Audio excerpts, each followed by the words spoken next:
আজকে আপনাদের এমন একটা সমস্যার কথা বলবো যে সমস্যাটা বড়ই কষ্টকর এবং বয়স্ক লোকেদের পক্ষে এটা সহ্য করে থাকা খুব কঠিন।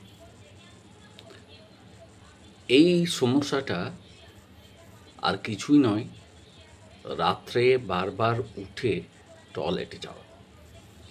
এই যে কি নিদারুণ বিরক্তিকর ব্যাপার, যারা ভুক্তভোগী তারাই জানেন। তো এর জন্যে অ্যালোপ্যাথি মতে অনেক ওষুধ আছে, ডাক্তারবাবুরা অনেক ওষুধ প্রয়োগ করে থাকেন বিভিন্ন রকমের টেস্টের পরে। অনেকে বলে থাকেন যে এটা হচ্ছে প্রোস্টেট গ্ল্যান্ডের বৃদ্ধির কুফল। আবার অনেকে বলেন যে ইউরিনারি ট্র্যাক্টের কোনো সমস্যা বা কোনো একটা সংক্রমণ। তো যাই হোক, অ্যালোপ্যাথি মতে এর হাত থেকে রেহাই পাওয়া অনেক মুশকিল। আর যদিও এর ওষুধগুলো খাওয়া যায়, কিন্তু এর এত সাইড এফেক্টস, সেগুলো সহ্য করা খুব কষ্টকর। তো আমি আজকে একটি মাত্র হোমিওপ্যাথি ওষুধের কথা বলবো। একটি মাদার টিংচার, নাম হচ্ছে সেবাল সেরুলাটা।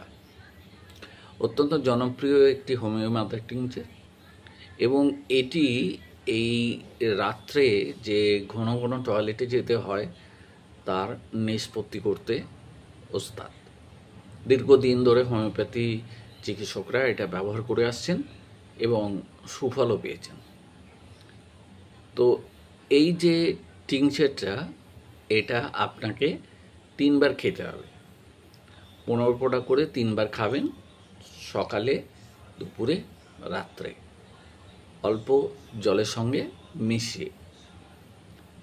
তো এই ওষুধটা আপনাকে বেশ কিছুদিন খেতে হবে যদি আপনি পুরোপুরিভাবে এই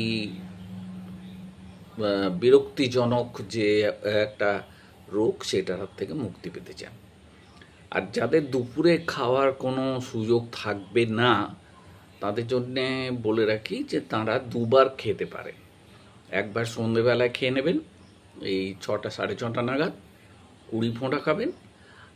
আর একবার রাত্রে শোবার আগে 20 ফোঁটা খাবেন, ঠিক একই পদ্ধতিতে জল দিয়ে। দেখবেন আপনার